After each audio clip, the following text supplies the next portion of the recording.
अब हम आपके लिए न्यू पार्ट स्टार्ट कर रहे हैं, that is nature and purpose of business. जैसा कि आपको हम बताए थे, nature and purpose of business दो क्लासेस में क्लासिफाइड है, दो पार्ट में, दो सेक्शन में।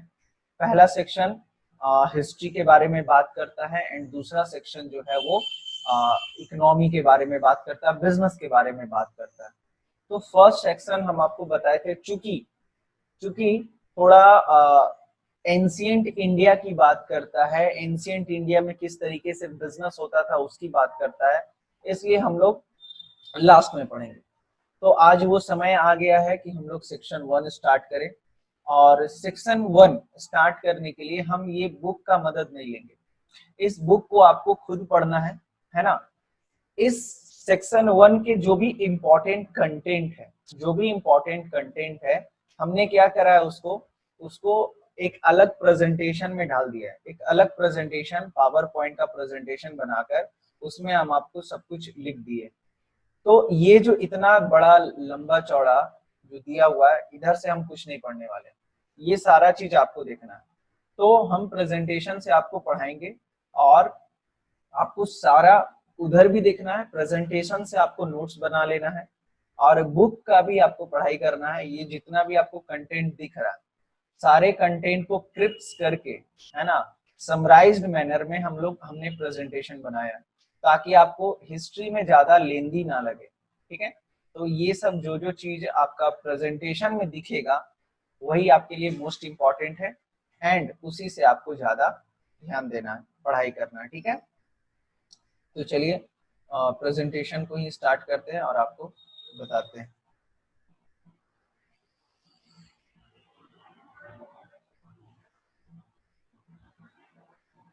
चलिए, तो ये है आपका प्रेजेंटेशन, जिसमें कि हमने सारा पार्ट 1 का एंड पार्ट 2 दोनों के बारे में बताया। तो यहाँ पर सिर्फ पार्ट 1 के बारे में पढ़ेंगे। ठीक है, और इसका हम कॉपी पीडीएफ जो है आपके ग्रुप में डाल देंगे, आप यहाँ से अब देख लीजिएगा। हिस्ट्री ऑफ कॉमर्स की बात करें, हिस्ट्री ऑफ कॉमर्स की अगर बात करें, तो देखिए, commerce is all about business, है ना। कॉमर्स में हम लोग किसकी बात करते हैं, बिजनेस की बात करते हैं। और अगर बिजनेस की बात करें, तो बिजनेस करना हमारे लिए आज के डेट में नया नहीं है ना। ये हमारे जब से मतलब ये हजारों साल पुराना तौर तरीका है जो चला रहा है, यानी एंशियंट इंडिया के टाइम से ही हम लोग बिजनेस करते आ रहे हैं। हमारे पूर्वज भी बिजनेस करते थे, हम लोग भी बिजनेस करेंगे, हमारे आने वाले भी बिजनेस करेंगे। तो बिजनेस हमारे लिए नया नहीं है। नया क्या है, तो नया है तरीका। बिजनेस करने का तरीका जो है वो बस अलग हो गया है, बिजनेस को देखने का नजरिया अलग हो गया है, मगर पर्पस जो है वो भी आज तक वही है जो पहले होता था, और पर्पस में भी थोड़ा बहुत चेंजेस आया है। आपको पता है पहले क्या होता था, जब मनी का इवोल्यूशन नहीं हुआ था, मनी का जो क्रिएशन नहीं हुआ था, तो उस समय बार्टर सिस्टम हुआ करता था। बार्टर सिस्टम में क्या हुआ करता था कि आपको पिक्चर में जैसा दिख पा रहा होगा यहाँ पर इस पिक्चर में, है ना, कि आपको कुछ चाहिए तो पैसे के बदले नहीं होगा। अगर आपको किताब चाहिए और बंदे को केला चाहिए, तो एक दूसरे को एक्सचेंज किया जा सकता है ना। तो इसमें प्रॉब्लम क्या होता था, प्रॉब्लम ये होता था कि एक्सचेंज का प्रॉब्लम होता था। अब जैसे मुझे चाहिए चावल, पर मेरे पास आलू है, तो मैं उस बंदे को खोजूंगा जिसके पास चावल है। मुझे चावल चाहिए तो मैं चावल वाले बंदे को खोजूंगा, और चावल वाले को बोलेंगे भैया मेरे पास आलू है, तो बोलेगा आलू तो बहुत है जी मेरे पास, हम आलू नहीं लेंगे। तो उस केस में क्या होगा, हमको प्रॉब्लम होगा। प्रॉब्लम क्या होगा कि भाई मेरे पास जो गुड्स है उसको हम एक्सचेंज टाइम पे नहीं कर पाएंगे, है ना। तो बहुत सारा प्रॉब्लम, स्टोर वैल्यू का भी प्रॉब्लम आता था। स्टोर वैल्यू कहने का मतलब हम उसको मेजर नहीं कर पाते थे कि मेरे पास कितने का प्रोडक्ट है। जैसे आज के डेट में तुम्हारे गोडाउन में अगर 100 बोरा आलू रखा हुआ है, या फिर प्याज रखा हुआ है, या फिर चावल रखा हुआ है, दाल रखा हुआ है, कुछ भी, है ना, या फिर 100 पेटी लेज रखा हुआ है, तो उसका प्राइस आप मेजर कर सकते हो कि हाँ मेरे गोडाउन में 10 लाख रुपए का प्रोडक्ट है, स्टॉक है। पर जब बार्टर सिस्टम हुआ करता था, उस समय तो मनी के टर्म में मेजर नहीं कर पाते थे, तो आप एग्जैक्टली नहीं बता पाते थे कि कितने का आपके गोडाउन में स्टॉक है।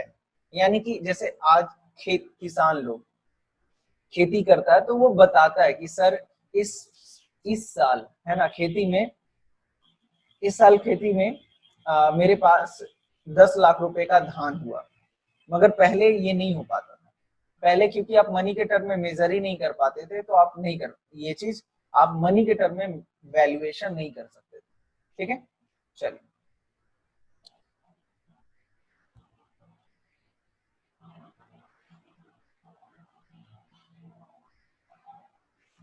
अच्छा, तो देखिए क्या कह रहा है, commerce is a branch of business which is concerned with the exchange and distribution of goods and services. Commerce क्या एक ब्रांच है जो कि गुड्स एंड सर्विसेज के साथ डील करता है। Comprises of trade and auxiliary to trade, आपने ये पढ़ा भी है कि ट्रेड ट्रेड की बात करता है, ऑक्सिलरी टू ट्रेड की बात करता है। The present system of commerce has not emerged overnight. आज की बात करें,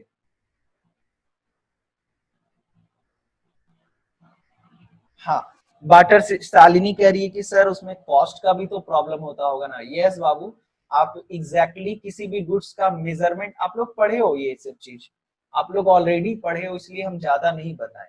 ठीक है, आप लोग ऑलरेडी इसके बारे में जानते हो, तो हम तो वैसा चीज बताने के लिए बैठे हैं ना, मतलब आप जो पढ़े हो उसको पढ़ा पढ़ा के बोर नहीं ना करेंगे। ठीक है, चलिए, तो हम वैसा चीज आपको बताएंगे जो आप नहीं जानते हो, तब आपको इंटरेस्ट जगेगा, हाँ चल भाई ये तो बड़ा मस्त है।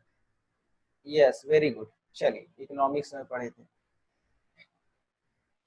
है ना। कॉमर्स की बात करें तो it has not been emerged overnight but is the result of evolutionary process.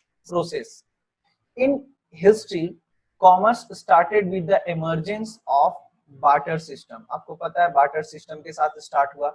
Ancient time, various kind and head of state introduced metal coin।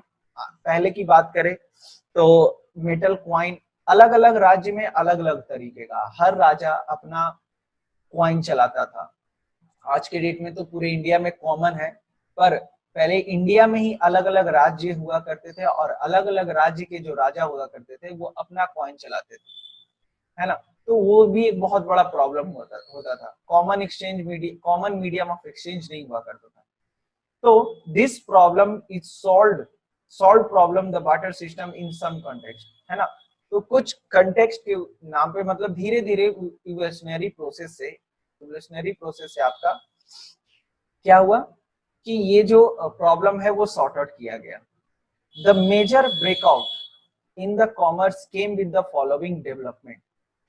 तो सर कैसे ये जो बिजनेस करने का जो तरीका है वो जो चेंज हुआ, या फिर ये जो बहुत सारे प्रॉब्लम्स जो एंशिएंट टाइम में बिजनेसमैन फेस करते थे वो प्रॉब्लम कैसे सॉर्ट आउट हुआ। तो बाबू वो प्रॉब्लम आपका सॉर्ट आउट हुआ है इंडिजिनस बैंकिंग सिस्टम से, राइज इन इंटरमीडियरीज से, ट्रांसपोर्टेशन से, trading communities and merchant corporation से। मतलब ये एक अलग अलग आपको सेगमेंट है और सारे के बारे में आपको इंडिविजुअली अलग अलग पढ़ना है। तो कहीं ना कहीं बिजनेस के प्रॉब्लम को सॉर्ट आउट करने के लिए, पहले के बिजनेस के प्रॉब्लम, है ना, इवोल्यूशन लाने के लिए, बिजनेस में इवोल्यूशन लाने के लिए ये रातों रात नहीं हुआ, एक बहुत बड़ा जर्नी पास किया गया है। देन जाके हम लोग इस तरीके के बिजनेस अपॉर्चुनिटी, इस तरीके का बिजनेस लेवल पे आ चुके हैं, है ना। तो सबसे पहले हम लोग पढ़ेंगे, पहले आपको एक शॉर्टकट में बता दें, evolution of money. Evolution of money में पहले क्या होता था ना, बार्टर सिस्टम। जैसे बार्टर सिस्टम में गुड्स का एक्सचेंज होता था, गुड्स टू गुड्स का एक्सचेंज हुआ करता था। फिर उसके बाद अलग अलग राज्य के राजा गोल्ड के यूज को तवज्जो देने लगे, है ना, कि आप गोल्ड दीजिए और सामान लीजिए। हर गुड्स का अलग अलग गोल्ड का वैल्यूएशन, है ना। जैसा सामान उतना ज्यादा गोल्ड, जैसा सामान का वैल्यू, उपयोगिता जैसा रहेगा वैसा गोल्ड का आपको वेट मिलेगा। मगर आपको पता है गोल्ड जो है उतना अबंडेंट फॉर्म में नहीं है, तो इसलिए गोल्ड का यूज जब बढ़ने लगा तो राजा को लगा कि नहीं भाई गोल्ड से काम नहीं चलेगा, तो मेटल क्वाइन लाए। और मेटल कॉइन में भी बहुत बड़ा स्ट्रेट, देखो कितना बड़ा जर्नी चला है। अलग अलग देखो आप देख रहे हैं यहाँ पे डिजाइन मेटल कॉइन का, है ना, ये सारा मेटल कॉइल। अब आपको इतना देखना नहीं है, हम लोग थोड़ी हिस्ट्री यहाँ पे पढ़ने के लिए बैठे हैं, मगर आपको बस इतना तो आइडिया होना चाहिए ना कि अलग अलग राज्य के राजा अलग अलग तरीके का कॉइन चलाते थे, है ना।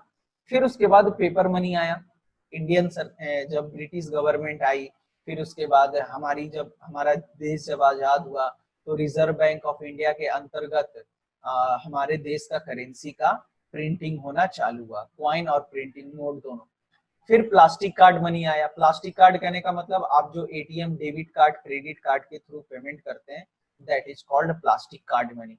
इसमें क्या होता है कि आपके अकाउंट में पैसा रहता है और आप पेमेंट करते हैं डिजिटली, ऑनलाइन पेमेंट करते हैं। इलेक्ट्रॉनिक मनी भी होता है, अकाउंट टू अकाउंट ट्रांसफर करना, जहाँ पे एटीएम कार्ड का यूज नहीं होता। अब जैसे आप किसी शॉपिंग कॉम्प्लेक्स में गए और आप एटीएम कार्ड के थ्रू पेमेंट कर रहे हैं तो that is called plastic card payment.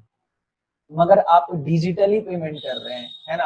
अब बहुत सारे व्यापारी होते हैं जो RTGS NEFT account to account transfer करते हैं, तो उसको क्या कहते हैं, इलेक्ट्रॉनिक मनी ट्रांसफर। एंड अभी इवोल्यूशनरी मनी आया है, करेंसी आया, that is called crypto currency.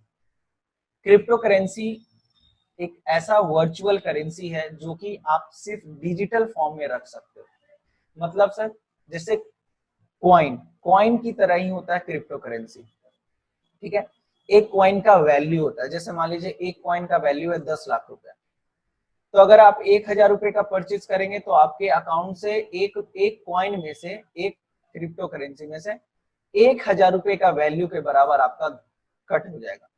मगर आरबीआई हमारे देश में सारे पैसे के प्रॉब्लम्स को सॉर्ट आउट कौन करता है, मनी को रेगुलेट कौन करता है, आरबीआई। आरबीआई अभी तक इसको मान्यता नहीं दिया है। तो जब आरबीआई मान्यता ही नहीं दिया है तो इंडिया में इसका लेन देन करना इम्पॉसिबल है, यानी कि अगर आप इसके थ्रू लेन देन करते हैं तो वो इलीगल एक्टिविटी है, ठीक है। तो क्रिप्टो करेंसी इंडिया में वैलिड नहीं है, और जहां तक मुझे लगता है कि इंडिया कभी भी इसको अलाउ नहीं करेगा। अब सरकार चेंज हो गया, अब अलग मोटिव में आ गया, तब तो अलग बात है, मगर हमारी फिलहाल आरबीआई के पॉइंट ऑफ व्यू से अगर बात करें तो क्रिप्टो करेंसी को वो अलाउ नहीं करेगा, ठीक है। चलिए, तो वो आपका इवोल्यूशन ऑफ मनी की बात है। अब सबसे पहला टॉपिक है आपका indigenous banking system. Indigenous banking system में क्या हुआ करता था कि ये जस्ट लाइक बैंक ही काम करता है। इंडिजिनस बैंकिंग सिस्टम जो है जस्ट लाइक बैंक काम करता है, मगर इस करेंसी का यूज होता है, हाँ, अदर कंट्री में यूज होता है, अमेरिका जैसे कंट्रीज में इसका यूज होता है, ठीक है। चलिए, तो नेक्स्ट हम लोग बात कर रहे थे इंडिजिनस बैंकिंग सिस्टम की। तो indigenous banking system are private form और individual who operate the bank and receive deposit and give loan like bank. They are different form of money lender, as the money lender only lends money and do not accept the deposit of indigenous banks and accept deposit as well as lends money. देखिए क्या कह रहा है, indigenous banking system जो है bank की तरह ही काम करता है, पर जस्ट लाइक बैंक नहीं होता। सबसे पहले क्या होता था ना, आप हिस्ट्री में एकदम चले जाओ तो लाला जी हुआ करते थे, मनी लेंडर, मोटा पार्टी लोग जो गद्दा बिछा कर बैठे हुए रहते थे और एक लकड़ी का उसका गल्ला रहता था, उसी में सारा हिसाब किताब का कॉपी किताब रखते थे और कलेक्शन करते थे। गरीब लोगों को पैसे का जरूरत पड़ा तो पैसा दे देते थे, बहुत ज्यादा ब्याज वो वसूलते थे, और अगर वो बंदा नहीं दे पाया तो पूरा का पूरा प्रॉपर्टी उसका वो हड़प लिया करते थे, तो उनको कहते थे मनी लेंडर। तो आप इंडिजिनस बैंकिंग सिस्टम को मनी लेंडर से नहीं जोड़ सकते, क्योंकि मनी लेंडर जो होते थे वो सिर्फ पैसा देने का काम करते थे, लेने का काम नहीं करते थे, क्योंकि उनके पास बहुत पैसा बहुत जमीन हुआ करता था, तो वो सिर्फ उनको देते थे जो गरीब हैं और जो सक्षम नहीं है और जिनको वो एक्सप्लॉइट कर सकते थे, ठीक है। चूंकि वो लोग ज्यादा सिक्योरिटी पेपर प्रोसेस फॉलो नहीं करते थे, तो इसलिए रेट ऑफ इंटरेस्ट बहुत ज्यादा चार्ज करते थे, है ना। इंडिजिनस बैंकिंग सिस्टम जो है जस्ट लाइक बैंक था, मगर उतना भी लेटेस्ट टेक्नोलॉजी और फुल रूल एंड रेगुलेशन के साथ नहीं आते थे। इनके अंदर भी बहुत सारा लूप होल हुआ करता था। इंडिजिनियस बैंकिंग सिस्टम में भी जस्ट लाइक बैंक, पैसा आप जमा कर सकते हैं और पैसा आप निकाल सकते हैं। इसको हम लोग बोलते हैं इंडिजिनियस बैंकिंग सिस्टम। आज के डेट में ये मार्केट में एग्जिस्ट नहीं करता है, ठीक है। अच्छा, एग्जिस्ट करता भी होगा तो बहुत स्मॉल स्केल पे एग्जिस्ट करता है। The following are the significance of indigenous bankers. Credit to a small trader, छोटे छोटे व्यापारी को लोन देना। क्रेडिट टू एग्रीकल्चर, किसान लोगों को लोन देना।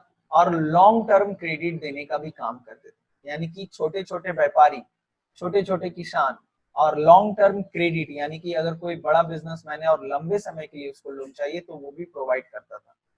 सर प्रॉब्लम क्या था, सर डिफेक्ट क्या था इसका, इंडिजिनियस बैंकिंग सिस्टम का? तो बाबू सबसे पहला प्रॉब्लम है कि ओल्ड मेथड को यूज करते। ओल्ड मेथड कहने का मतलब पेपर प्रोसेस उतना ज्यादा फॉलो नहीं होता था, कहीं ना कहीं लूप होल बहुत ज्यादा था, है ना, और मतलब लेटेस्ट टेक्नोलॉजी ये लोग यूज नहीं कर रहे थे। Lack of organization, lack of organization मतलब एक संस्था के रूप में ये लोग काम नहीं कर रहे थे। इनका जो मतलब एक होता है ना बेस बनना बिजनेस का, एक टीम के साथ काम करना, वो चीज नहीं हो पा रहा था। Defect system of money lending, defect system of money lending कहने का मतलब पैसे के लेन देन में भी बहुत बड़ा प्रॉब्लम। किसी को रेट ऑफ इंटरेस्ट ज्यादा लग रहा है, किसी को रेट ऑफ इंटरेस्ट कम लग रहा है। जैसे बैंक का क्या होता है, हम गए चाहे आप गए चाहे आपके दादाजी गए, रेट ऑफ इंटरेस्ट सेम लगेगा, है कि नहीं?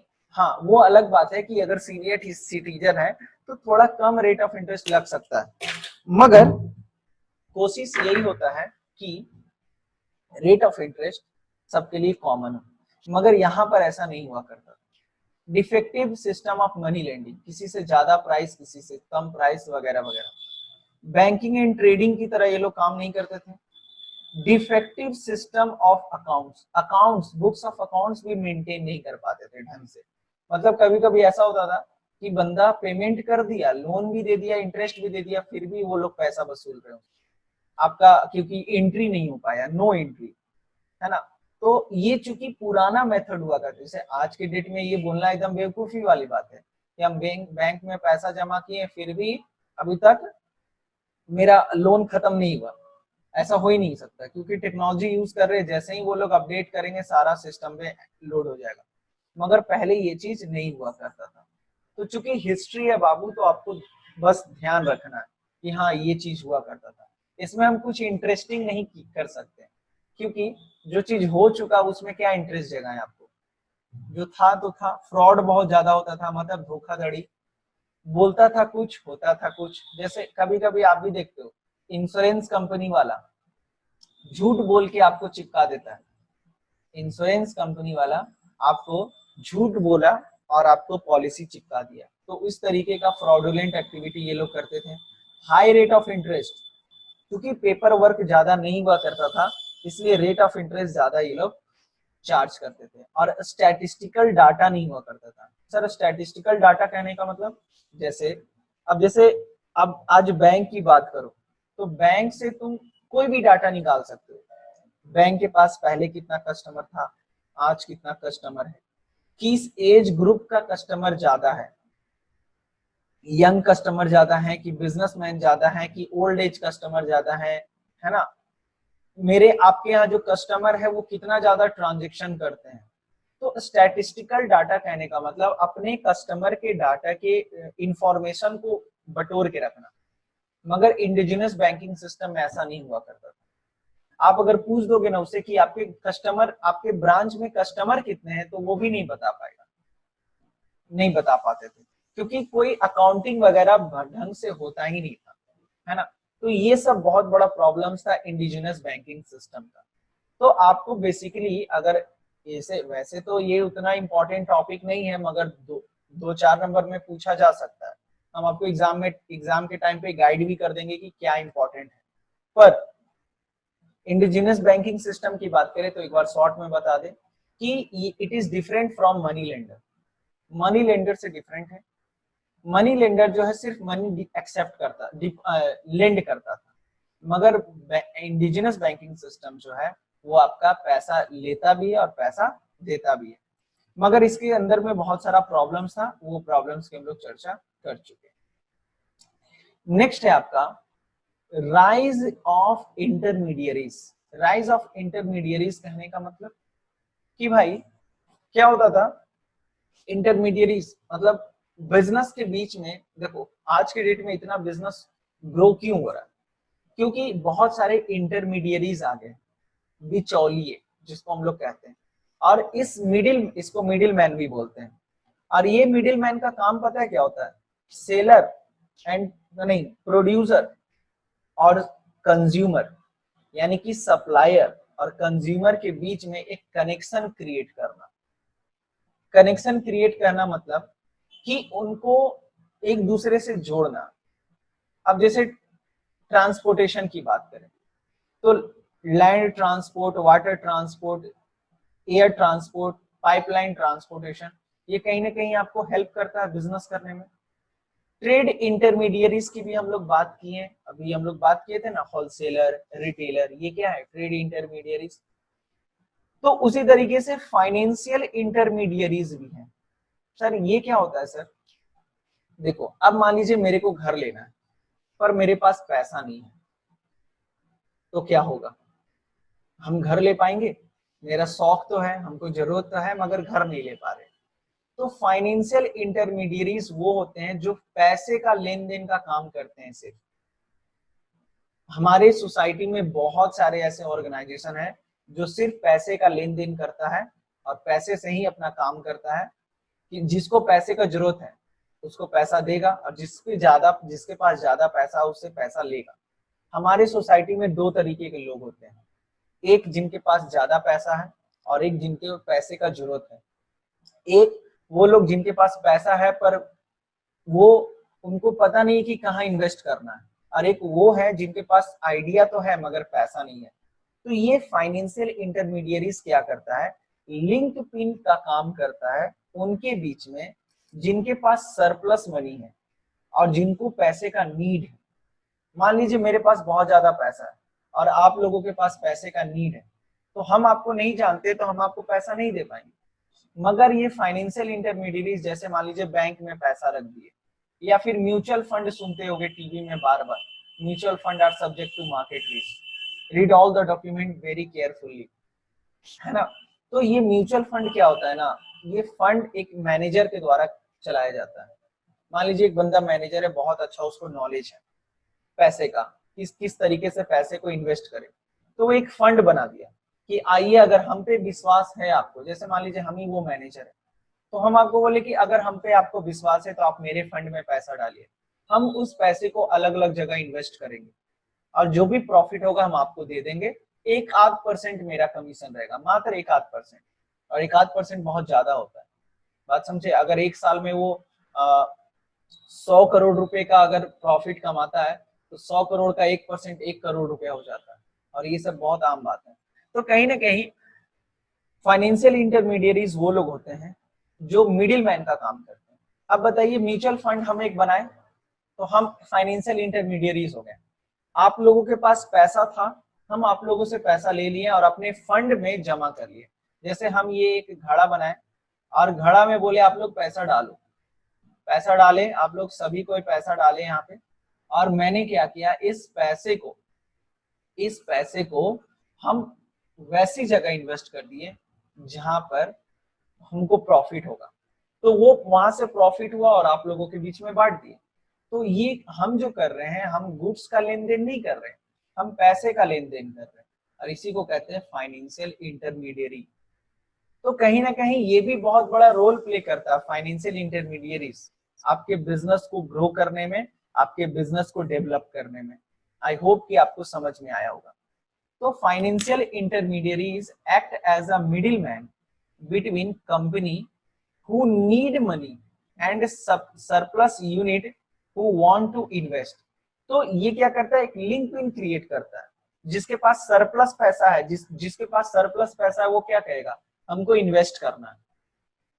तो ये क्या करता है, इंटरमीडियरी जो इन्वेस्ट करना चाहते हैं उनसे पैसा ले लेता है और उनको पैसा देता है जिनको पैसे का जरूरत है, और उससे रेट ऑफ इंटरेस्ट चार्ज करता है और वही रेट ऑफ इंटरेस्ट आपको पहुंचा देगा। तो बहुत सारा एजेंसीज है जैसे finance, insurance company, mutual fund company, non banking financial corporation, investment broker, investment banker, ये सारा एग्जांपल्स है। ये बहुत बड़ा बड़ा टर्म है जिसके ऊपर हम अभी धीरे हल्का सा आपको चर्चा करेंगे। अगर समझ में आया तो बहुत अच्छी बात है, नहीं भी समझ में आया तो कोई चिंता करने वाली बात नहीं है। हाँ, म्यूचुअल फंड फंड जो है वो मिडिल मैन का काम करता है, आपको हम बताते हैं। अभी सेशन एंड कर रहे हैं, आप लोग फटाफट से फिर से ज्वाइन करिए, ठीक है। हाँ, तो इंटरमीडियरीज की बात करें तो इंटरमीडियरीज का दो क्लासिफिकेशन है। Intermediaries are middle man between supplier and buyer, ठीक है। दो क्लासेस में क्लासिफाई किया, एक फाइनेंशियल इंटरमीडियरीज और एक ट्रेड इंटरमीडियरीज। ट्रेड इंटरमीडियरीज के बारे में यहाँ पर ज्यादा चर्चा ही नहीं की है क्योंकि हम लोग ऑलरेडी ट्रेड इंटरमीडियरीज के बारे में चर्चा कर चुके हैं पार्ट 2 में, तो पार्ट 1 में फिर से दिया इसलिए चर्चा नहीं कर रहे हैं, है ना। अच्छा, नेक्स्ट है आपका फाइनेंशियल इंटरमीडियरीज। तो फंड का जो लेन देन करता है उसको हम लोग बोलते हैं फाइनेंशियल इंटरमीडियरीज। अब देखिए इन लोग क्या करते हैं ना, पैसा जिनके पास एक्स्ट्रा है उनसे पैसा लेकर किसी और को देते हैं। अब इसमें बहुत सारा क्लासेस है, जैसे इंश्योरेंस कंपनी। पहला क्या कह रहा है, इंश्योरेंस कंपनी। इंश्योरेंस कंपनी क्या करता है, इंश्योरेंस कंपनी लोगों को प्रोटेक्शन देने का काम करता है। अब जैसे आपको पता है, मान लीजिए हम इंश्योरेंस कंपनी चला रहे हैं या फिर एलआईसी इंश्योरेंस चलाता है, तो एलआईसी अपने कस्टमर से बहुत ज्यादा प्रीमियम लेता है। प्रीमियम का पैसा जो लेता है तो एलआईसी क्या करता है, उसको इन्वेस्ट करता है, वैसी कंपनी को पैसा देता है, वैसे जगह पे पैसा लगाता है जहां पे उसको बेनिफिट हो। तो देखो, हम लोगों को सर्विस चाहिए था, हम लोग को इंश्योरेंस सर्विस दिया और बदले में हमसे पैसा लेके वो अच्छे जगह पे इन्वेस्ट कर दिया ताकि वहां पे जनता को किसी भी तरीके का दिक्कत, है ना। तो ये सब जो बातें हैं कहीं ना कहीं इंश्योरेंस कंपनी को एक फाइनेंशियल इंटरमीडियरीज बनाता है। दूसरा क्या कह रहा है, mutual fund company. Mutual fund company क्या करता है, यही काम। बहुत सारी म्यूचुअल फंड में ना ये अलग तरीके का बिजनेस ही है, इसमें अलग अलग तरीके का फंड होता है। हर कंपनी का अपना म्यूचुअल फंड होता है और हर म्यूचुअल फंड जो है अलग अलग मैनेजर के द्वारा कंट्रोल होता है ना।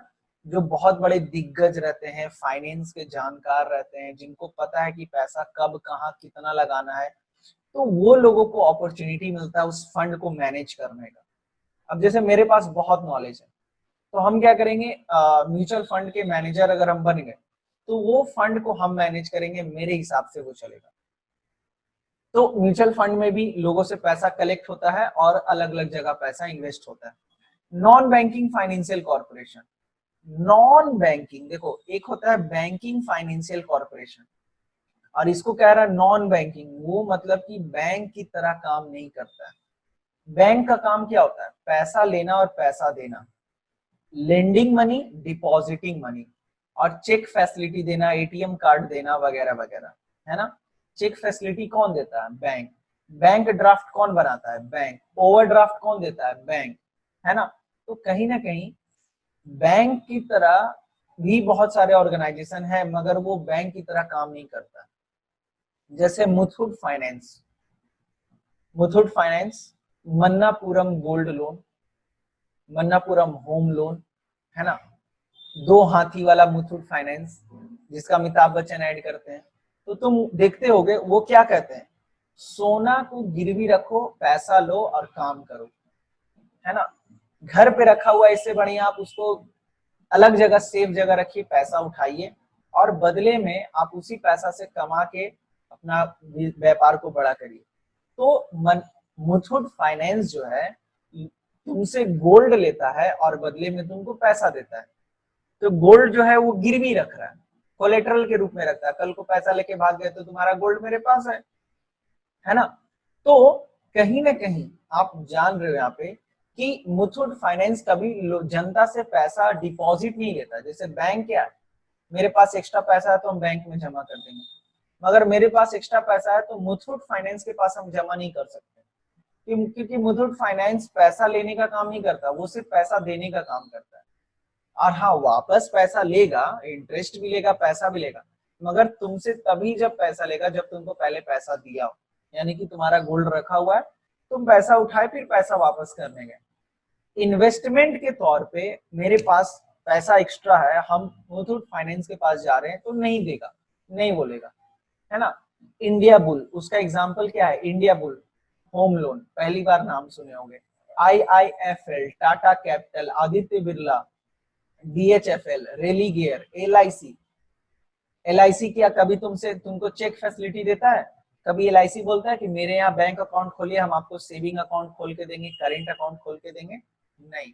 LIC भी आपसे प्रीमियम लेता है और आपको वापस पैसा देता है। तो ये ऐसा कभी नहीं होता कि आज LIC में 10,000 डाले और कल निकाल लिए, जरूरत पड़ा तो ATM से। वो फैसिलिटी कौन देगा आपको? बैंक देगा, है ना। तो कहीं ना कहीं ये सब जो एजेंसीज हैं, इसको हम लोग क्या बोलते हैं? NBFC, non banking financial corporation, है ना, शॉर्ट में लिखा हुआ है NBFC, non banking financial corporation.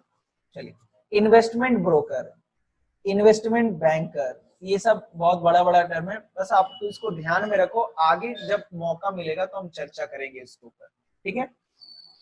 तो ये सब फाइनेंशियल इंटरमीडियरीज में आते हैं, जो कि पैसे के लेन देन, वैसे लोग जिनके पास एक्स्ट्रा पैसा है और वैसे लोग जिनको पैसे का जरूरत है, उनके बीच में लिंक पिन का काम करते हैं, उनके बीच में एक कनेक्शन क्रिएट करने का काम करते हैं। नेक्स्ट है आपका ट्रेड इंटरमीडियरीज। तो ट्रेड इंटरमीडियरीज पता है, अब मैन्युफैक्चरर मैन्युफैक्चरिंग कहीं और करता है और कस्टमर कहीं और होता है। मैन्युफैक्चरर का कस्टमर से कोई रिलेशन नहीं होता है, तो दोनों को एक दूसरे का प्रोडक्ट कैसे यूज करेगा, है ना। कस्टमर को खरीदना है, सेलर को बेचना है, यानी कि प्रोड्यूसर को बेचना है, तो ट्रेड इंटरमीडियरीज आता है, और जिसमें क्या क्या था? होलसेलर, रिटेलर वगैरह वगैरह, ठीक है। चलो, वो हम लोग ऑलरेडी चर्चा कर चुके हैं। नेक्स्ट है आपका ट्रांसपोर्ट। ट्रांसपोर्टेशन में आपको पता है पहले क्या होता था? पहले ह्यूमन बीइंग टांगा, घोड़ा, हाथी, बैल, इसके थ्रू ट्रांसपोर्टेशन करने का काम किया करता था। धीरे धीरे जा रहा है, रास्ते में ही लुटा गया, है ना, पता नहीं चल रहा, चंबल के डाकू आए, 2 फायरिंग किए, सब लुटा गया। बात समझे? वो भी घोड़ा से आए और तुम जा रहे थे बैल के साथ, तो घोड़ा तेज निकला, ओवरटेक कर दिया, आगे 2 फायरिंग किए, पूरा सामान लुटा गया। पहले तो दुल्हन भी लुटा जाती थी, डोली में जा रहा है, दुल्हन भी लुटा गई, है ना। तो कहीं ना कहीं वो जो ट्रांसपोर्टेशन वाला जो प्रॉब्लम था, उस प्रॉब्लम को भी सॉर्ट आउट किया गया, है ना। पहले ह्यूमन बींग्स एनिमल्स के द्वारा एक लोकेशन से दूसरे लोकेशन पे ट्रांसपोर्ट करता था, है ना। तो क्या क्या ट्रांसपोर्टेशन का मीन्स है भाई, अब इसमें तो बताने का जरूरत ही नहीं है। Land transport, air transport, water transport, space transport. Space मतलब एयर, मतलब स्पेस कहने का मतलब क्या बोले, स्पेस ट्रांसपोर्ट में क्या आ जाएगा भाई, इसको देखना पड़ेगा। आपके अगर आपको आइडिया है तो थोड़ा बताओ इसमें स्पेस ट्रांसपोर्ट क्या होता है। एयर ट्रांसपोर्ट का ही तो पार्ट है ये, एयर ट्रांसपोर्ट, स्पेस ट्रांसपोर्ट। और केबल ट्रांसपोर्ट, पाइपलाइन ट्रांसपोर्ट, है ना। पाइपलाइन के द्वारा हम आपको बताए भी थे, आप लोग भी जानते हो कि सर पाइपलाइन के द्वारा क्रूड ऑयल वगैरह ट्रांसपोर्ट होता है। अच्छा, रॉकेट फ्यूल वगैरह, ओहो हाँ, चलो वेरी गुड, रॉकेट फ्यूल वगैरह जो है वो ट्रांसपोर्ट किया जाता है। चलो, स्पेस ट्रांसपोर्टेशन, अच्छा, जो सैटेलाइट वगैरह जो लॉन्च करते हैं, समझ में आ गया, है ना। केबल ट्रांसपोर्ट कहने का मतलब आप ये जो इंटरनेट यूज करते हैं ना, केबल के थ्रू इंटरकनेक्टेड है। ऑप्टिक फाइबर केबल, आप इंटरनेट पे सर्च करना है यूट्यूब पे, optic fibre cable used for internet in world, और फिर वीडियोस देखना, तुमको दिखेगा समुद्र के अंदर फाइबर केबल बिछा हुआ, पूरे समुद्र के अंदर। सोच लीजिए कितना बड़ा जाल है, आप यूट्यूब पे वीडियो देखना, आपको समझ में आ जाएगा। तो केबल के थ्रू, पाइपलाइन के थ्रू भी ट्रांसपोर्टेशन किया जाता है। अब केबल के थ्रू क्या ट्रांसपोर्ट होगा? इंटरनेट, इलेक्ट्रिसिटी, है ना, पाइपलाइन के थ्रू। अब पाइपलाइन में तुम बिस्किट थोड़ी डाल दोगे, पाइपलाइन में तुम क्या डाल सकते हो, लिक्विड, तो लिक्विड या फिर गैस वगैरह, तो गैस का पाइपलाइन, क्रूड ऑयल का पाइपलाइन वगैरह वगैरह यूज होता है ट्रांसपोर्टेशन के लिए, है ना। अच्छा, ट्रेड कम्युनिटीज की बात करें, ट्रेड कम्युनिटीज क्या होता है? ट्रेडिंग कम्युनिटीज आर मिडिलमैन, आपको पता है ये, they are middleman link in between the manufacturer and consumer. They are mainly type of agent, broker, distributor, wholesaler and retailer, है ना। ये लोग क्या करते हैं, मैन्युफैक्चरर, मैन्युफैक्चरर को किससे कनेक्ट करते हैं, कंज्यूमर तक। और ये कैसे होता है, ये होता है इन चारों एजेंट के मदद, यानी कि मैन्युफैक्चरर जो है एजेंट को देगा, एजेंट किसको देगा, डिस्ट्रीब्यूटर को देगा, डिस्ट्रीब्यूटर किसको पहुंचाएगा, होलसेलर को, और होलसेलर रिटेलर को, और रिटेलर किसको पहुंचाएगा, कस्टमर को। बात समझ में आया? तो इसलिए चूंकि मैन्युफैक्चरर का गुड्स कस्टमर तक पहुंचाने में हेल्प करता है, इसलिए इसको क्या कहते हैं, trade intermediaries, trading communities. And last है आपका मर्चेंट कॉर्पोरेशन। मर्चेंट कॉर्पोरेशन कौन होता है, ये वो फाइनेंशियल, या तो बिजनेस चलाने में हेल्प करेंगे या फिर पैसा आपको, अगर बिजनेस, देखो मर्चेंट कॉर्पोरेशन कहने का मतलब वो संस्था जो बिजनेसमैन को सपोर्ट करने में हेल्प करता है, बिजनेसमैन को ग्रो करने में हेल्प करता है। कल को आपको पैसे का जरूरत है, कल को आपको बिजनेस डेवलप करने का जरूरत है, तो आप लोग यहाँ इन लोगों से पैसा रेज करके आप इनको चुका सकते हैं और अपना पैसा को सही तरीके से यूटिलाइज कर सकते हैं। देखिए क्या कह रहा है, मर्चेंट कॉर्पोरेशन और financial institution, they provide business loan and act as a underwriter. Loan provide करने का काम करते हैं, और अंडरराइटर, अंडरराइटर क्या होता है सर, जो गारंटी लेता है। जैसे क्या होता है ना, मान लीजिए हमको पैसे का जरूरत है, मगर मार्केट में मेरा वैल्यू नहीं है, तो हम आपको अप्रोच किए, आपका बहुत वैल्यू है, तो आप क्या किए, गारंटर बन गए, चलो भाई ठीक है हम गारंटी ले रहे हैं, ये बंदा पैसा दे देगा, तो उसको अंडरराइटर भी कहते हैं इनडायरेक्टली, ठीक है। तो गारंटर बनना। तो मर्चेंट कॉर्पोरेशन का काम क्या होता है, प्रोवाइडिंग फाइनेंस, प्रमोशन एक्टिविटी, मतलब किसी बिजनेसमैन को प्रमोट करना, ब्रोकर ऑफ स्टॉक एक्सचेंज। अब स्टॉक एक्सचेंज क्या होता है आपको जानकारी नहीं है, और ये छोटा टर्म नहीं है कि हम आपको बता दें, ठीक है ना, तो आप इसको इग्नोर करें। स्टॉक एक्सचेंज शेयर का लेन देन करने के लिए हेल्प करता है, बात समझे। शेयर मार्केट से जुड़ा हुआ है stock exchange.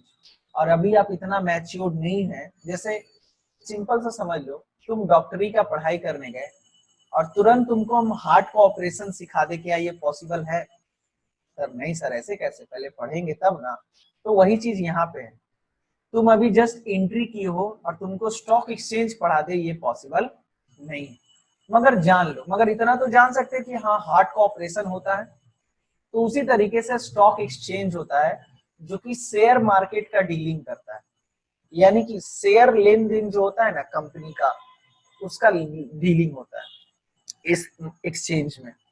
Advice, project management, है ना, मॉडर्नाइज एंड एक्सपेंशन, बिजनेस को मॉडर्नाइज करना, एक्सपैंड करना, किस तरीके से मॉडर्नाइज करना, लेटेस्ट टेक्नोलॉजी कहाँ से आएगा, विदेश से टेक्नोलॉजी लाने में अगर दिक्कत हो रहा है तो ये आपको हेल्प करेगा, एक्सपैंड, बिजनेस को एक्सपैंड करने में हेल्प करता है ये सब मर्चेंट कॉर्पोरेशन, ठीक है।